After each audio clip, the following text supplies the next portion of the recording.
Hey everybody, it's Brian Kapple with the Athens Real Estate Company. You may notice my backdrop's a little bit different today. I'm working from our brokerage here on West Union Street in Athens.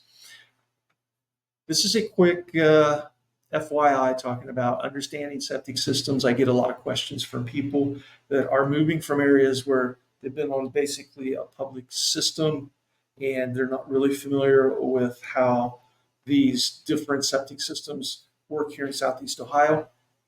So houselogic.com, I get a lot of my information from that, and I ship it out and share it on my social media site. It's put out there by National Association of Realtors, so it's actually some good content. As you can see, there's buy and sell tips, home improvement tips, everything. So let's talk about septic systems. I am not going to go into this article verbatim, so it's just here's an FYI for anybody that's watching.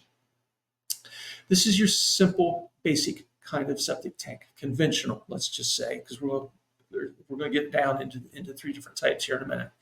Basically, how these work: gravity from your gray water, black water coming from out of the house into the tank. This is a 2-chamber tank, and then has a baffle in between.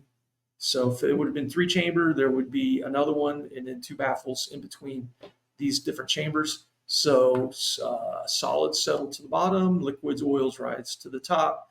Then they flow into the next chamber, and then there's a little more settlement going on, and then the liquids will then flow out into your leach bed or drainage field. Modern septic tanks made of concrete, polyethylene, or fiberglass. Most of what I see here in Southeast Ohio have been concrete. And then I've seen one steel one, which has been extremely old, and all it was a holding tank, which meant it held everything, and basically like a black water or gray water tank on an RV, right? You just have to somebody has to come and do those.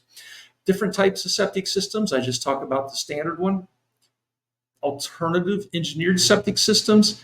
These come into play when the conventional won't work, either because of the drainage, the soil content, if there's a creek located nearby. So just really quick, the process for getting these things installed, either if it's a brand new home or if it's an established residence, the process is both the same.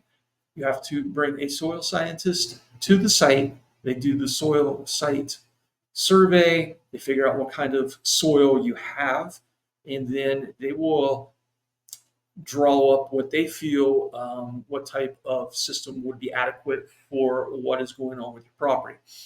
That is sent over to the county health department. The county health department vets it. They will do a home site, and then they do their own study, and then they will make their own recommendation.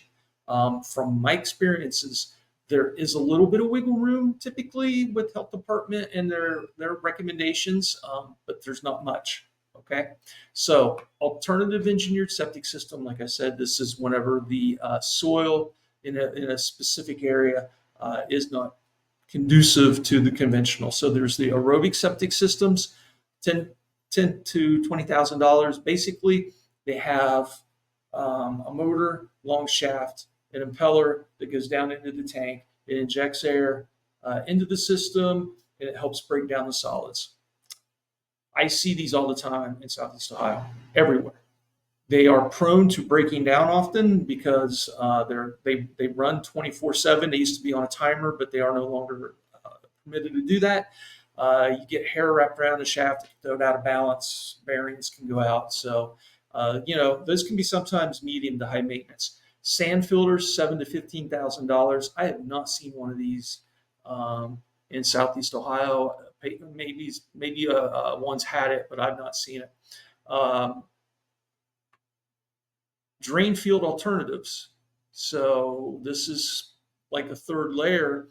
If you have to do the aerobic system, they may need to have something else added onto it to help that work. So that's where these come into play. So mound system between $10,000 to $20,000. It is really a mound. It's literally a mound. And there's a pile of trucked in sand and gravel with the drain field buried inside it, and the circumference is large and they're tall. So use these where the soil is thin or has too much clay, or the water table is too high and you can't drain water through a conventional type leach bed, right? You cannot hide these with trees or shrubs. So if you have to do one of these, it's going to be very obtrusive, and but it is what it is. I've seen these in Southeast Ohio, not a lot. I've heard some counties are actually starting to require these. So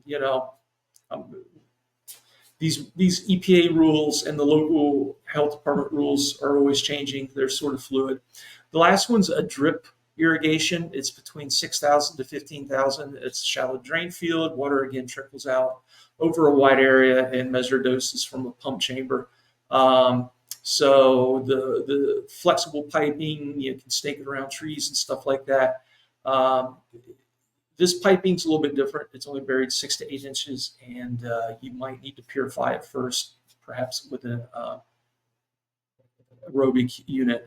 So, there you have it, right? I hope that's short and sweet for everybody. It gives a little insight on how these septic systems work.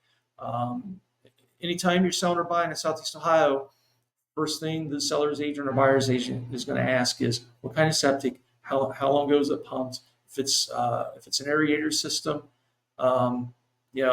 is everything working? Because when it comes to inspection time, it's a big deal. Hey, listen, if anybody has any questions, thoughts about selling or buying property, give me a call. Number 740-629-2513. I am sure to be able to help you out, and at the minimum, I can find every answer to any questions you may have. Hope everybody has a happy and safe day. Thanks so much, everybody.